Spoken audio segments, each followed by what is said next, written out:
Hello, Gaston County. Welcome to episode number 151. Yeah, are you surprised as I am that people are still listening after 150 episodes? And officially, we are calling this the start of season 7, as somewhere along the line we decided that we were going to have 25 episodes per season. So that math works out correctly, right, Naomi, to season 7 now.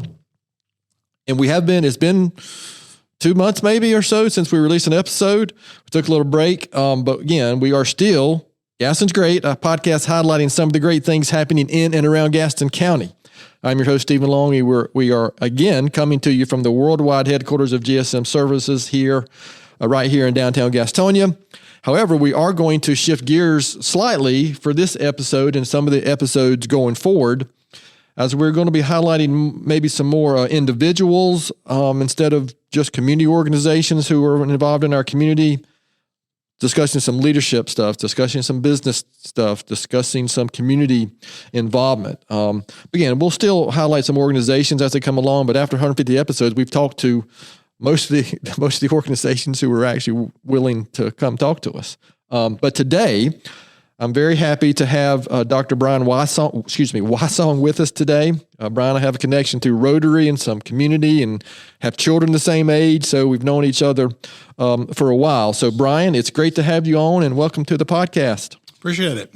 Happy to be here. Absolutely. So, we're going to get right to it as usual. So, just first simple question, just tell us a little bit about yourself, anything that you would like to share. Yeah, well, first of all, I'm the first episode, and you probably saved the best for last, right? So I'm not sure what to think about that. So, maybe. Yeah. So we'll start there. Yeah. We could be, this could be 20 years later, we're still doing episodes, so we may never have a last one. So, all right. Good point. All right. I like that. So I'm from a small town in Georgia, Hartwell, Georgia. I'm sure people have heard of Lake Hartwell. Yeah. Absolutely. So grew up there. Born and raised. My dad's a physician there, small town physician. I'm a New Year's Eve baby. My dad delivered me. Yeah. That's interesting. So, I didn't know that. I'm not sure I was due on New Year's Eve, but tax write-off issues and stuff. So I came out either way. He decided for you. That's right. Yeah. He said he didn't drop me or anything like that. So I take his word for it. But grew up in a small town, saw my dad, who was a family physician, took care of most of the town because there's only a few doctors in town. So, right. People driving down our driveway any time of day, weekends, whether we're out working in the yard or whatever. I grew up on a little small farm. So, had some great experiences growing up. Learned to work hard. Saw my dad work hard. A lot of times if I wanted to go hang out with my dad or see my dad, I was going to the hospital or going to a nursing home or actually, making house calls with him and stuff. Yes, that's a little different. Don't see too many house calls these days. We actually do them, actually. Do you? Yeah. Okay. We're taking a little old school, but interesting. Yeah, and that's something I grew up and I love that. I loved going out and seeing these folks and seeing how appreciative they were of him coming out and seeing them and taking care of them. Had a couple favorite spots. Like I had one lady, her name was Butch, actually. Interesting name, but she made me an apple pie when we go see her. So she lived on the lake also. So I got to fish and eat apple pie. So I was always in on that trip. Yeah. But that's a worthwhile adventure there, huh? So, but great community. And, grew up with that. You didn't get away with much in a small town. That can work against you sometimes, but just seeing how my dad cared for our community and the mutual respect and love people had. And, I've always really enjoyed that. And as I got older, trying to figure out what I wanted to do in life, I said, you know what, So is your dad, is that what inspired you to get into medicine? Yeah, it really was. I don't tell him that. I don't know if he probably won't listen to this anyway. Well, we'll find out. We'll send it. We'll make sure we send it to him. Yeah, he did. He actually worked for 48 years. He was a family practitioner in our small town for 48 years. Started that practice himself and worked really hard through the years, but he loved every minute of it. In fact, I didn't think he was ever going to retire. He just couldn't see himself doing anything else. Yeah. Well, I'm getting old enough to where, I'm not retiring anytime soon, but it has, I'm 54. You get into your 60s and then 70s. If you're lucky enough, hopefully I'll get there. That's when you start thinking about those things. Sure. And, just a few years ago, it wasn't even on my mind at all. Yeah. What about medical school, college? I know one college you're a fan of that will allow you to. We will allow you to speak. Go dogs! Right. So, I went to the University of Georgia, met my beautiful wife in a Friday afternoon lab that we were both trying to get out of. God has a sense of humor, right? But met my wife my sophomore year, I believe.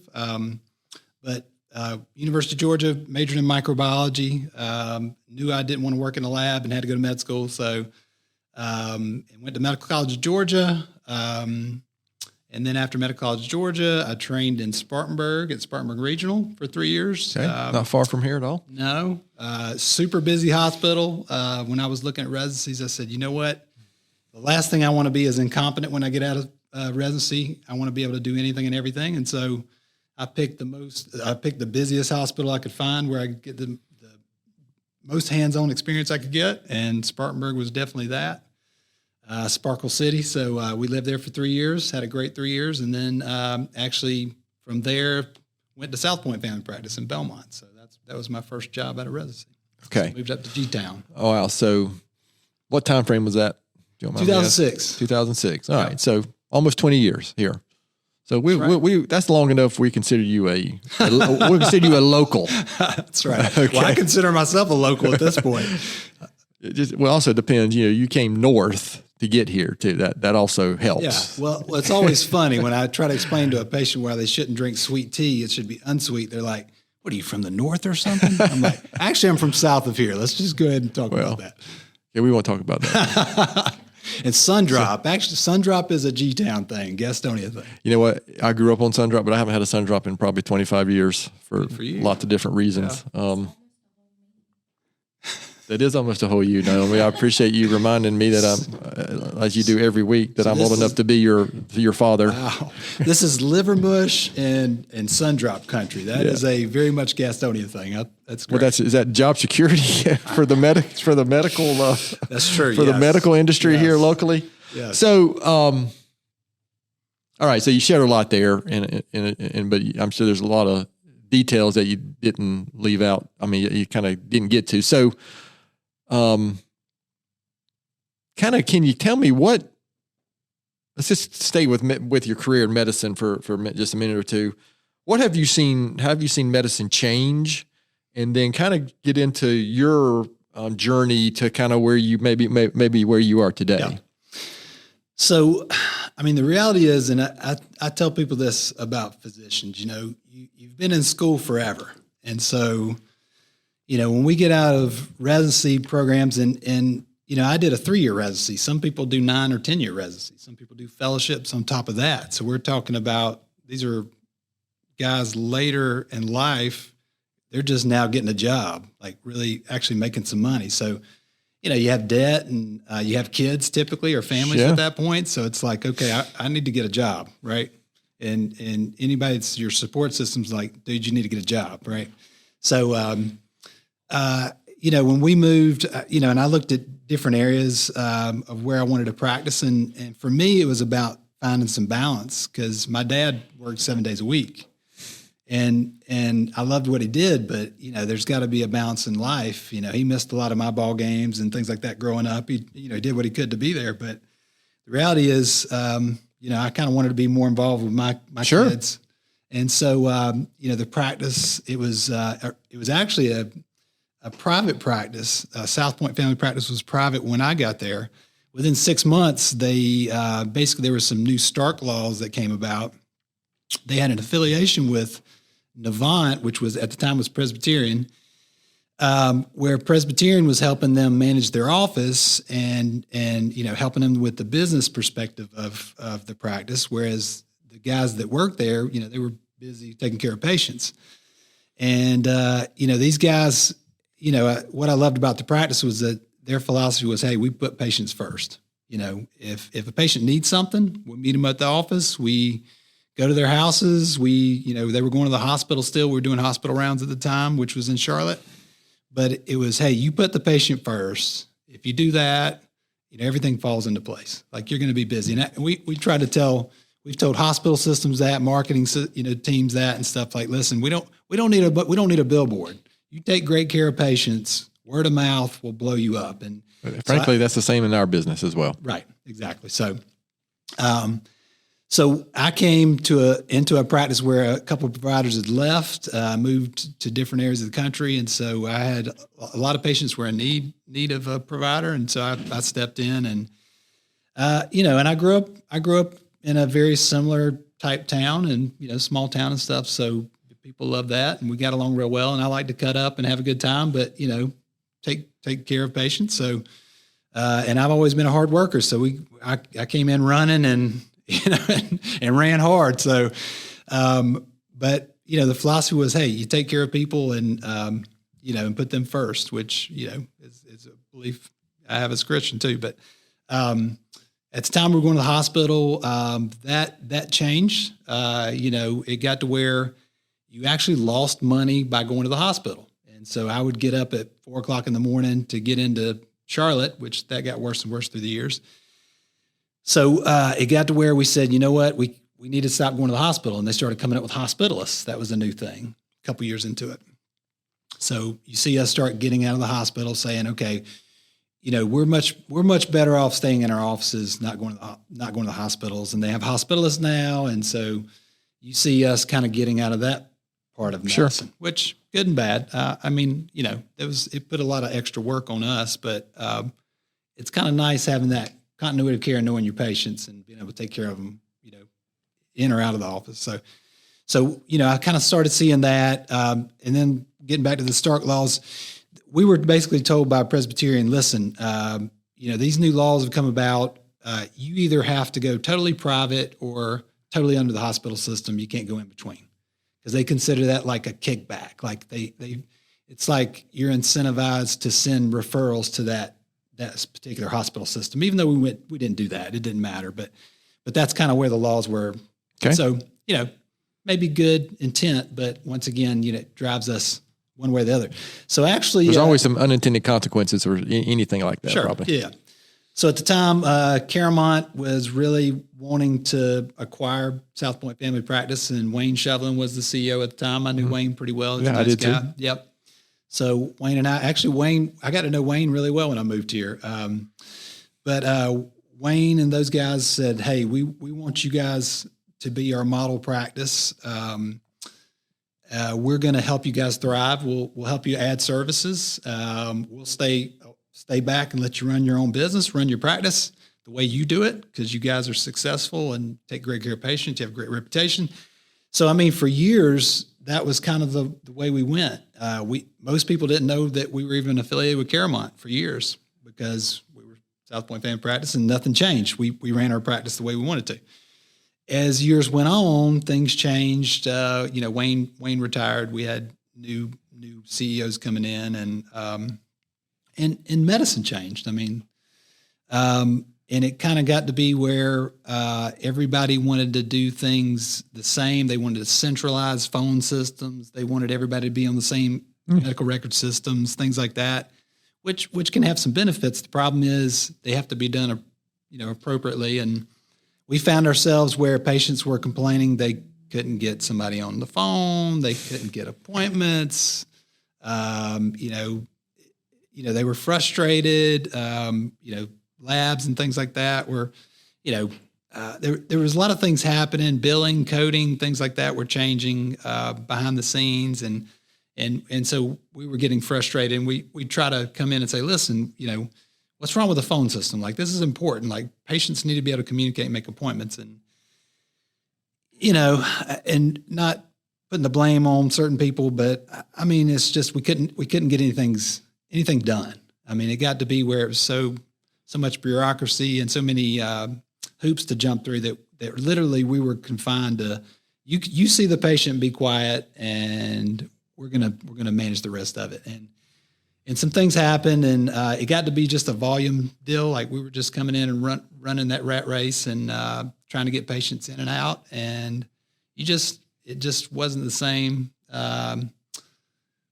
You just didn't have that sense of that you had control of the practice and being able to take care of patients the way you wanted to. So that kind of led us. There were some other things that happened. Won't get into that, but we decided, you know what, we're gonna get out from the hospital system and try to do our own thing. We're going to set up a practice and run it the way we feel like it should be run. Take good care of patients. So we left, and there was the hospital didn't like that too much, and we had a little bit of trouble for a few years, and we set our own practice up. And actually, we enjoyed practicing medicine again for a few years, but it was tough. And the problem with medicine is that insurance companies really drive the way things are. Understood. Okay, they control things. Insurance controls things that we can do at our business. Right. Yeah. So, but as a small practice, you have no negotiating ability, because in their eyes, they say, well, you only have, so we had 7 providers at the time.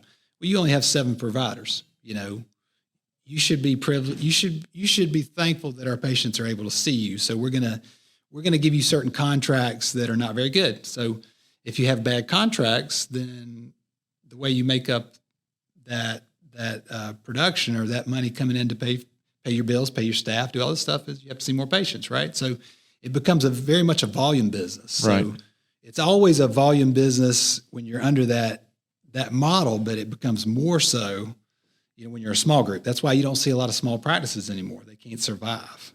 They can't survive under the traditional model, at least. Right. Because insurance will just eat them up. So, from the time you're when you're growing up and you're seeing your dad, is the big business side? And then let me back up a question. When you were in medical school, was there any business training done? No.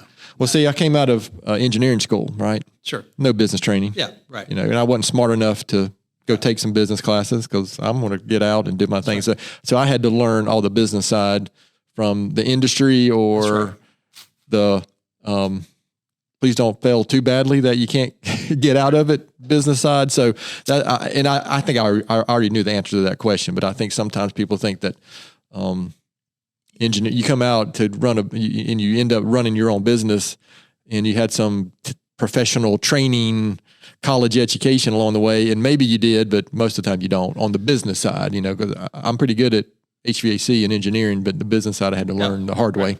Well, and that's us. We're great. We're good at what we do. We're great at medicine and taking care of patients. The problem is how does that transition over to the business part of it? And once again, it's very intimidating. There are a lot of facets to it.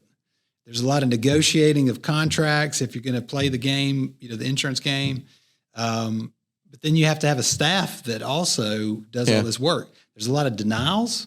And sometimes they just deny things to deny them. It's like, okay, what did we do wrong here? Well, there's nothing. You just have to resubmit it. You resubmit it. So how would you? So on that journey, a lot of and listen, I realize that we don't have 2 hours for you to get into details, but I've heard some of the story just from you, and our time together. So what led you to? How would you describe your practice now?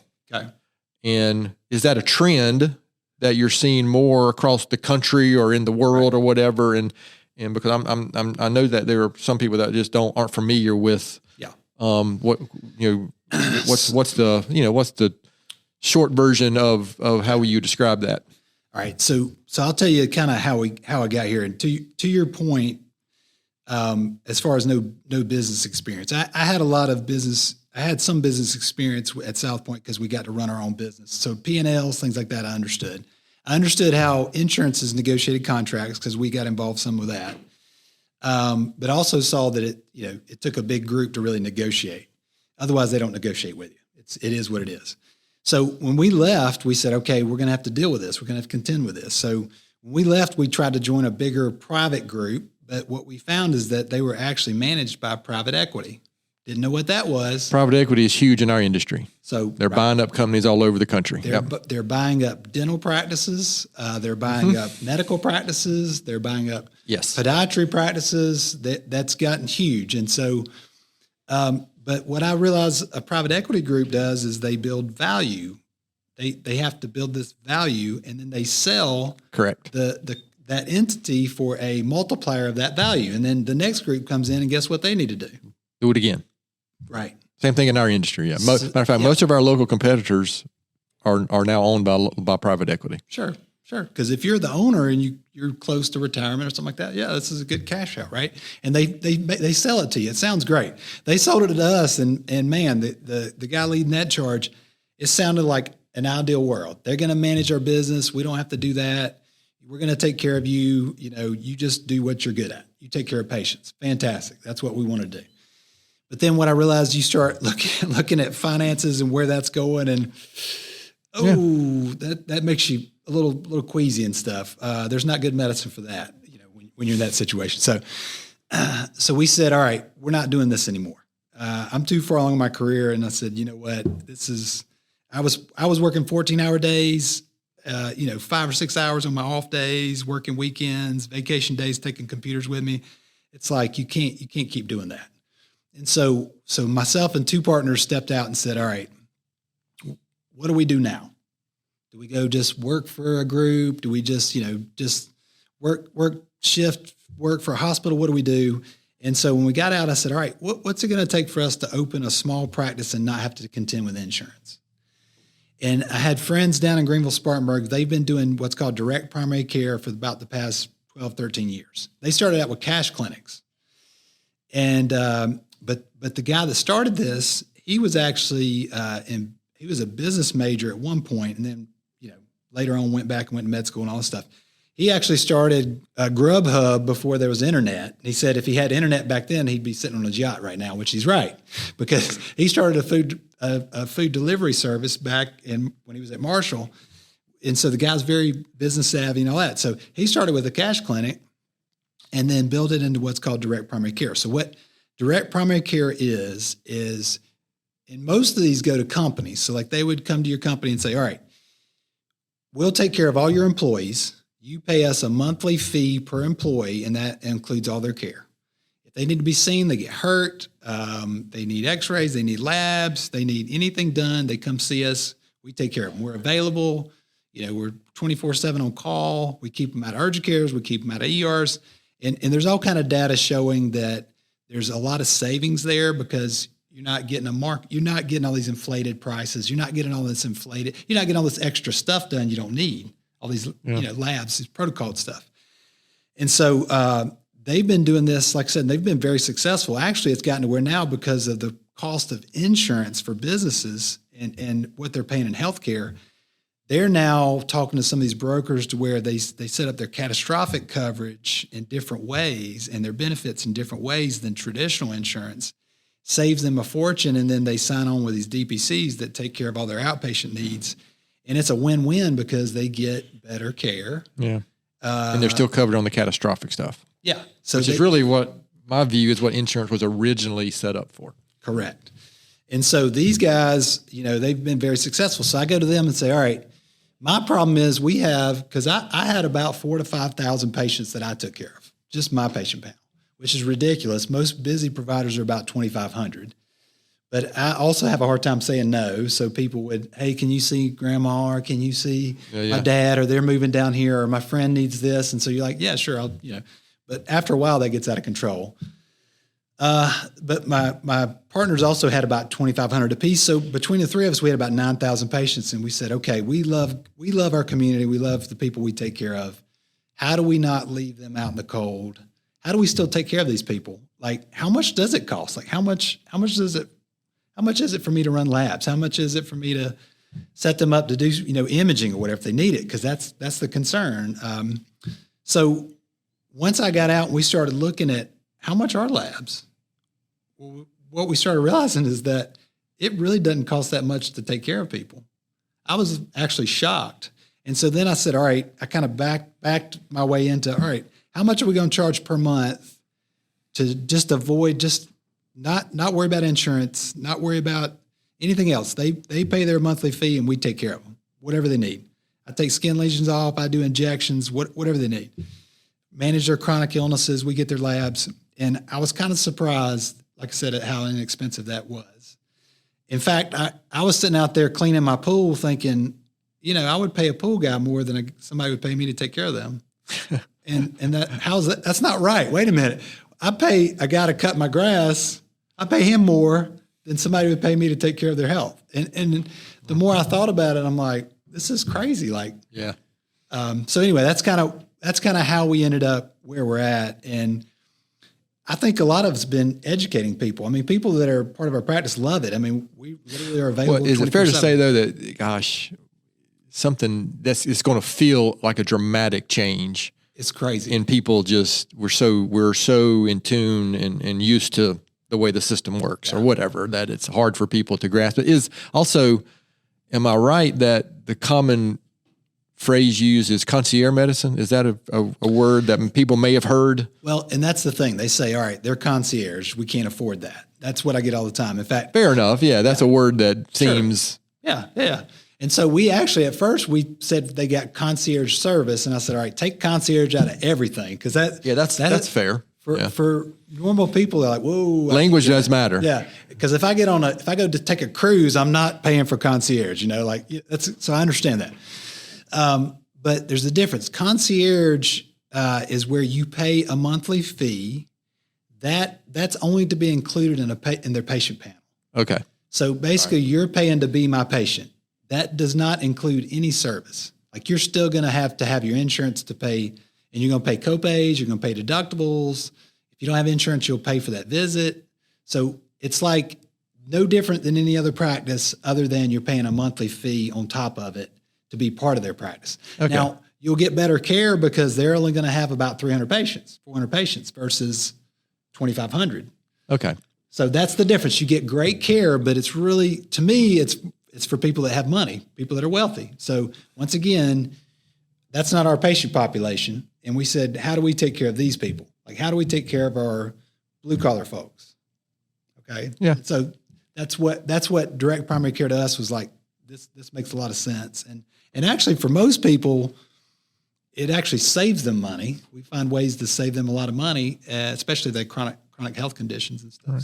So, anyway. So is it fair to say, just kind of summarize this up, is that we have choices. There are choices out there available now besides the traditional view or the traditional type of medicine. Absolutely. Yeah. So I will tell you my personal story with my family. So we had traditional insurance, and I paid about $2,800 a month for traditional insurance for a business plan. And now we have a share plan, which actually is better in that if something happens, if we have what we call an event, anything above $1,500 is shared, which means they cover anything above $1,500. And the premium on that is $600 versus $2,800. And then we charge $140 per adult, $300 for an entire family. So my family pays $900 a month for better coverage than we've ever had.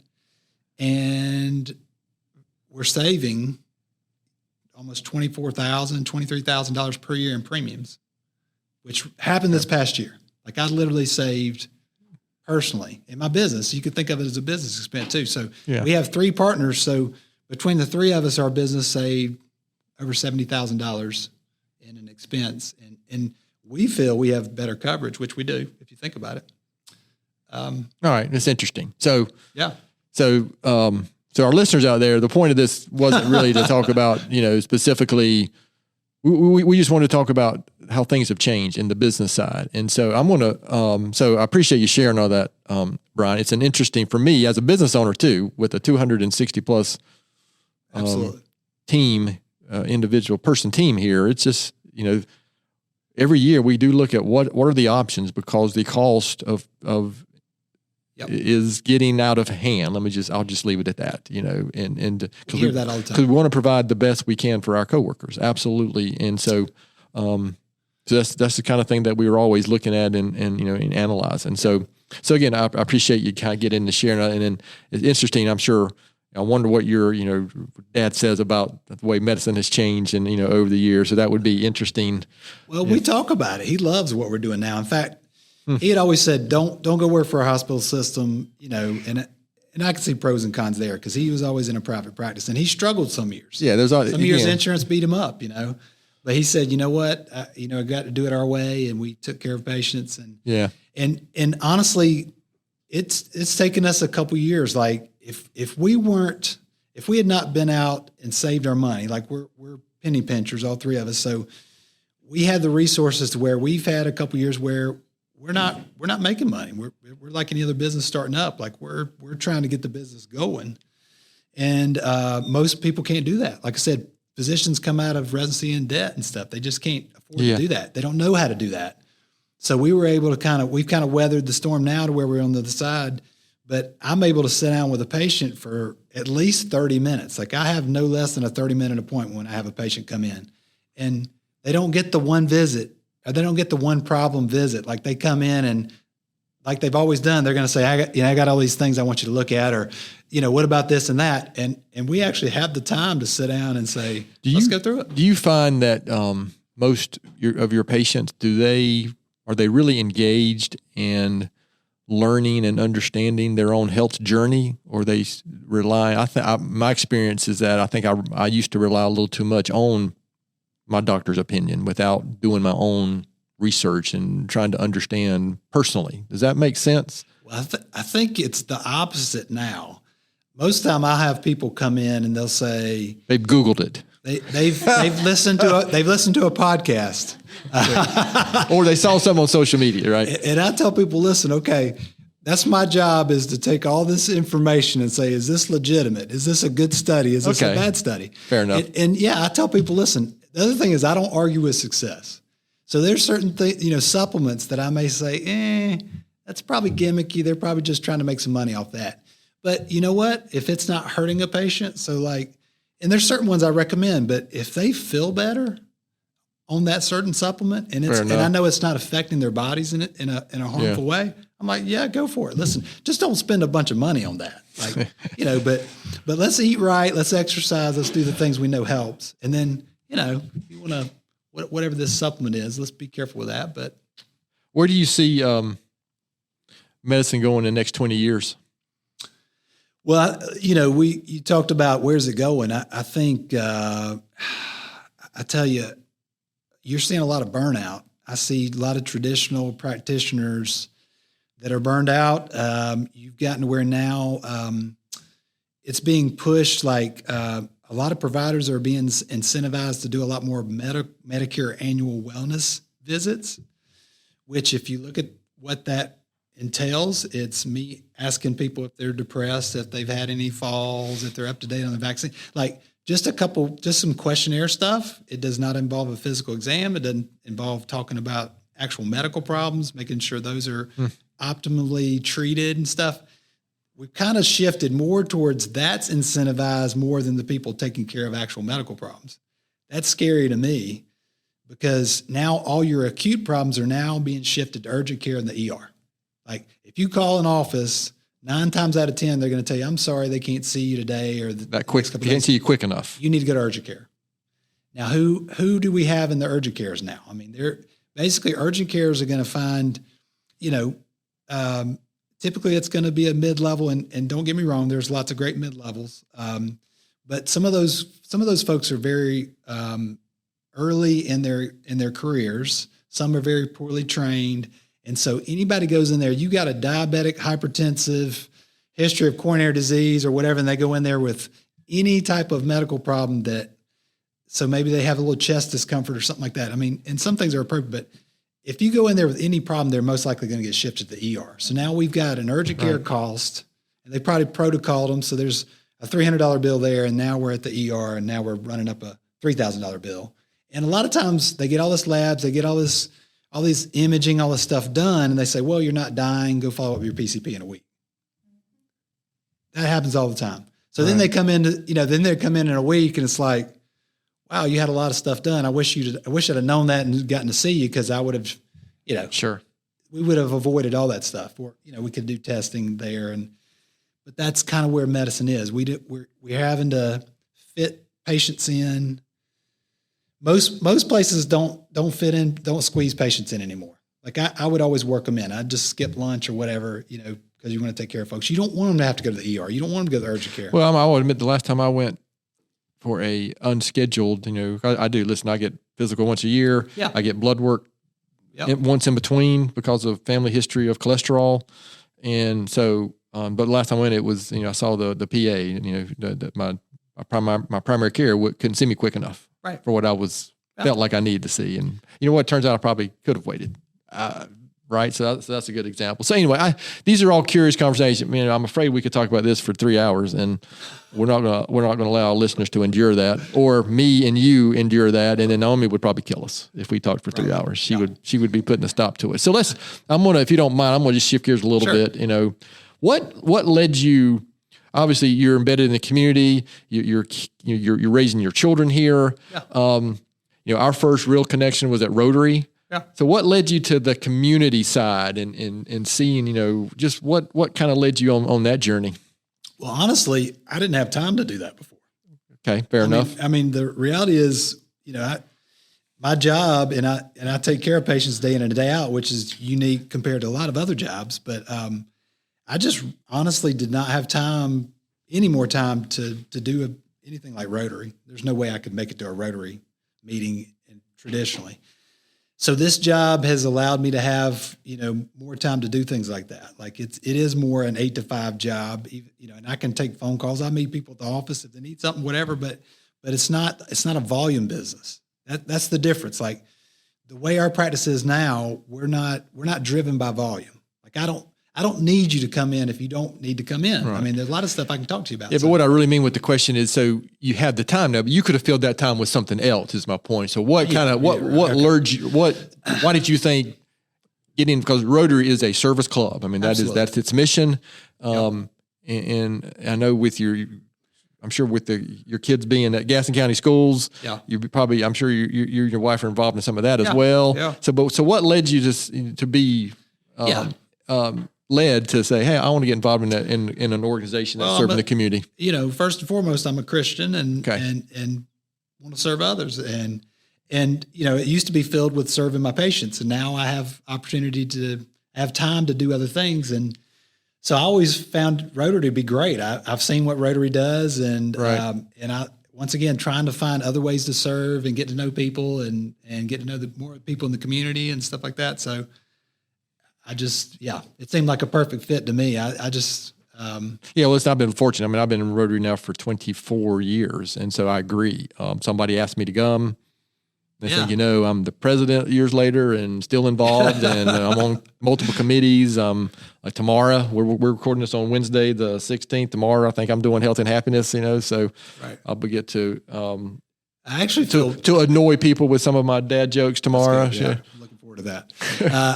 I actually feel bad that I can't do like all these things come up and it's like, man, I want to do that. And, of course, kids or something like that. Well, work and life happens. Yeah.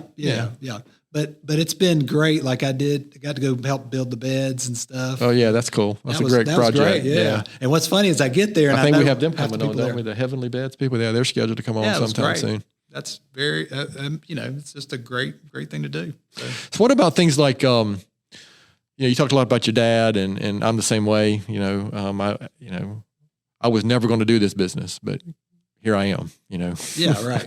family business. Actually, same thing my dad did, and so I was not going to do this no matter what. But it's been terrific. It's been terrific though, right? And so something I like asking questions like. Is there a lesson, best advice you've ever gotten, a leadership lesson, just something, because, we're big about leadership here. And frankly, if you're in Rotary, you're in leadership. If you are involved running a business in a community, you're in leadership. If you have a family, you're in some type of leadership. So is there something that comes to mind, somebody that gave you a great piece of advice or, the leadership lessons you've learned along the way? Well, like I said, early in my practice and my dad also, especially for our business, it was putting others first. I tell people that all the time. When I would have new people coming in, we'd be recruiting other providers and stuff. Or meeting with the marketing team, I tell them, listen, guys, if we take great care of our patients and we put them first, and we bend over backwards to make sure they're taken care of, everything else takes care of itself. Okay. And and as a leader, if you display those qualities and you live by example, to me that there's, that speaks for itself. course, if I'm yelling at people and telling them what to do, and then they turn around and see me, play.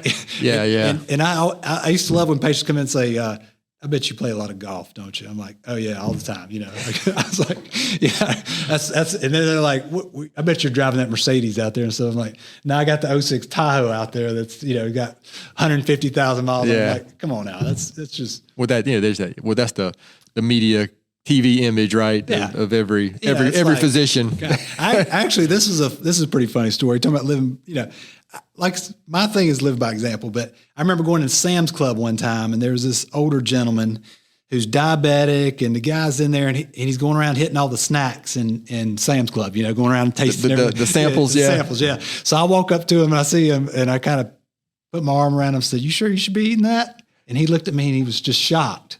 And I thought I got him, he's like, "I'm sorry, I shouldn't be." He said, "I didn't know you came to places like this." And I was like, "What are you talking about?" He's like, "I thought you had people that did this for you." I was like, "No, my slaves are off duty right now. I had to come." Well, that's funny. It's like, come on. Yeah. Well, you know what? That goes to a lot of, especially social media and just so many things that we do stereotype. And we all, we all do it. I'd like to say that I don't do that. I don't judge. Of course I do. Right? I mean, so. Okay, looking back, is there something, community, family, business, something you're most proud of accomplishing or seeing accomplished or that you've touched or been involved with? Well, I don't have, we raise kids here and I don't. Well, surely it's that your son went to NC State. Surely that's the greatest. That's what you're most proud of. I'm about to say he hadn't gone to jail yet that I know of, so I'm proud of that. I know that's a tough question. It is a tough question. It's also a tough question for a humble leader to answer. Okay. Well, good. Okay. Well, so we don't want to. That feels like we're putting, the light on ourselves, and you've already said that's. Yeah, I'm really proud of myself and my partners for the practice we have and what we've tried to do and just being able to take care of patients and stuff and to us that's probably the best thing we do for serving the community and if somebody needs something, for them to know that they can come to us and can call any time of the day or, most people actually respect your time, and if I see them out in the community, they're like, "I don't really want to bug you," the kind of thing. But well, you know what I've learned? I want them to come bug me about our business because otherwise they might talk to somebody else. Okay, I want them to come to me, right? I'll even ask. So I know, hey, Brian, I saw on our board, we were out at your house last week. Is everything good? I'll ask those type of questions. When I was younger, I think I did avoid that, right? Like, oh God, did we do a good job? Did we, I don't think I want to know, but now, I'm very intentional about, that's a great point though, right? I think they do people, Southern people, especially, they're respectful of your time, and they don't want to bother us. And we love. I want people to have good outcomes. Like I tell people all the time, this is not a business where people are numbers or anything. Like I literally feel bad if somebody has a bad outcome. I had a patient who had a stroke the other day. Wow, he went to the hospital. I feel terrible about that. Like, and it has nothing to do with me. And actually, I was communicating with him the whole time he was in the hospital because. A lot of times they don't get answers. Like it may be the next morning or something before they get answers. So we were kind of communicating back and forth, and I was telling them what they could expect and tests they were doing and what this test showed and what we're going to have to do and how we're going to try to avoid any problems in the future. And it was one of those things that wouldn't have been avoided. There's nothing we could have done about it. But I form relationships with folks. Oh, sure, we do the same. Yeah, I think that's what it's all about. I think. Do you have employees at your practice? Do we have employees at our practice? Yeah. Well, that's another community service that I think is undervalued for business owners, right? So you have families that are relying on you to keep your act together. Right. Yeah. That's big. Yeah. That's big pressure. I feel that here where we have 200 50 plus families who are relying on my brother and I, not do something stupid. Sure. So, I think that does get undervalued. And ultimately for me, that's really frankly, that's what runs the country, in my opinion. It's not these big giant corporations all the time, but it's the, over 50% of people work for small businesses, in the country. And so, and I'm sure you see this, and I've heard, people talk about you guys and stuff, how you're great owners and bosses and all that stuff. You like to hear that. I mean, sure. You want your employees to feel like a family and to love working for where you're at and stuff. And we're the same way. Like, absolutely. We're trying, if they have something personally going on, like, listen, we understand. That's okay. If you have to be late or whatever, that's cool. Oh yeah. Well, you know what? It's important that our coworkers can get to their kids' baseball game. Absolutely. Or whatever, as an example. We want to work that out. No matter, we will work hard to get that worked out. Right. Because ultimately that's important, right? And that makes a better coworker too. I mean, it makes a better community person. It makes a better coworker. It makes a better family. I mean, so, that's kind of the mission behind a lot of the things that we try to do. And we tell our employees, listen, we're taking care of patients. That's our job. If somebody calls, we want you to answer the phone. We want you to be nice. We want them to, maybe they're not feeling good. We want them to feel good. Like, yeah, it could be similar to our business. Like, people don't wake up, well, I can't wait to call my doctor today. That's typically not happening, right? So most of the time, people are calling us, their roof's leaking. That's right. They're hot, they're cold, something's going on, right? Oftentimes. So they're not typically happy to have to call us sometimes. And when they call with that type of situation and you say, well, we can't get anybody out there today, it'll be next week. Yeah. That's not going to be what they're going to call somebody else. Absolutely. Well, they're not going to be happy either, right? Right. They're going to say, well, I'm never calling them back. But if they call my office and say, hey, I cut myself. Can somebody see me? And I say, well, I'm sorry, go to urgent care. That's not good. Yeah. I think that's bad medicine. So we're going to wrap this. We're going to start to wrap this one up. This 30-minute episode that's at 45 minutes now because I can't ask good questions, Naomi. So one question I do like to ask at the end, near the end of every episode, is, Brian, knowing what you know now, what advice would you give your 20-year-old self? Well, I would give myself the same advice I give my kids, is that God has a perfect plan for your life. And there'll be times where you think you're in a hole, or, this is a terrible situation. And what you need to realize is that the sun's going to come up tomorrow. And, you just work hard. You keep your faith, and those are usually the times in your life where you learn the most. I've had total failures, growing up and stuff through my life that have taught me the most and taught me to be humble. And it's unfortunate it takes that sometimes, isn't it? Does. My dad always told me there's only one way for you to learn. That's the hard way. And he told me that way too many times, but he was right. Yeah. And when you're 20, I know I say this, I bet 120 out of the 150 previous episodes talk about perspective. Yeah. Man, if I could have my perspective now when I was 20.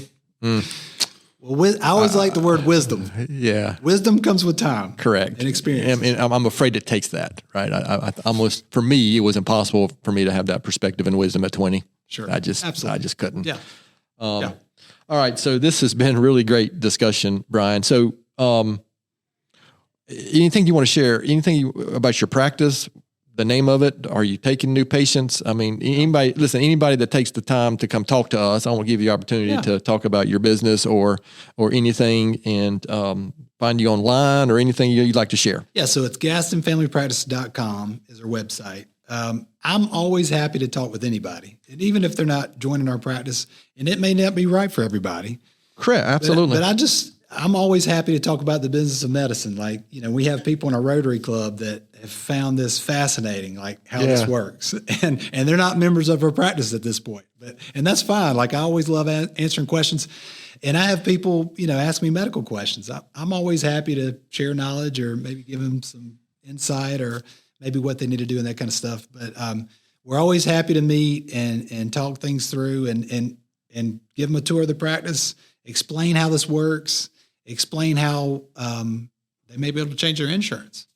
We're now going to businesses and stuff and and talking to them about the options they have, and pairing them with DPCs and stuff. So we're kind of like, our initial phase of our practice was going to individuals because we wanted we try to incorporate all our prior patients. And some of those still don't understand it. Like, I still have patients every day that are coming by and say, well, I didn't understand what a direct primary care was. I thought y'all were concierge. Hear that all the time. I'm like, well, that's fine, but you can stop at any time and we can talk about it, and I'll explain to you the difference and how that works. But now we're kind of transitioning over to businesses and stuff too. So I've invited businesses, like my friends down in Greenville-Spartanburg do lunch and learns and things like that. I'm always happy to meet with, business owners or people that are struggling with healthcare expenses, because for even our business, it was crazy. I'm shocked at how much we save, and there are other options. The issue is that most brokers are going to sell traditional insurance because that's how they make money. Unfortunately. Sure. And I understand and that's what they know. And I understand. Yes, absolutely. Yeah. Absolutely.